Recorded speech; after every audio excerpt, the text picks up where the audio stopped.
ढोरी के नीचे दर्द होखेला, दर्द होखेला। ढोरी के नीचे दर्द होखेला, दर्द होखेला, दर्द होखेला, दर्द होखेला। ढोरी के नीचे दर्द होखेला। सखी पियावा मिलल बानी दरदा, सखी पियावा मिलल बानी दरदा। रोज से पौरावे खाली गरदा। मना कोरी त बात न मानेला। सखी रे जब मरद ठोकेला तो ढोरी के नीचे दर्द होखेला। सखी रे जब मरद ठोकेला तो ढोरी के नीचे दर्द होखेला। ढोरी के नीचे दर्द होखेला, दर्द होखेला, दर्द होखेला, दर्द होखेला। ढोरी के नीचे दर्द होखेला। किस जिया के नास के सखी रे आधी रात के की करे मना मानी सखी जवन दुनु दाब के,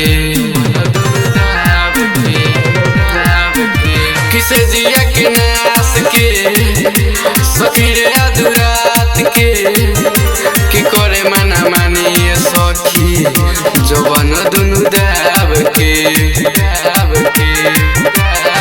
करे नहीं कम तनिको न सखी रुकेला। सखी रे जब जब मरद ठोकेला ढोरी के नीचे दर्द होखेला। सखी रे जब मरद ठोकेला ढोरी के नीचे दर्द होखेला। ढोरी के नीचे दर्द होखेला, दर्द होखेला, दर्द होखेला, दर्द होखेला। ढोरी के नीचे दर्द होखेला। कि धके कमर सखी मारेला रात भर सखी।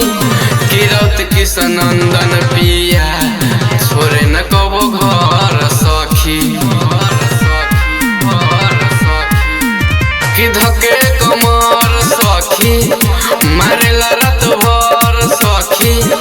कि दिलीप उमेश बबलू छोरे न कबो घर सखी।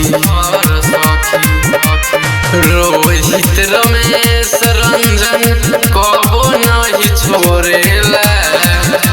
सखी रे जब जब मरद ठोकेला ढोरी के नीचे दर्द होखेला। सखी रे जब मरद ठोकेला ढोरी के नीचे दर्द होखेला।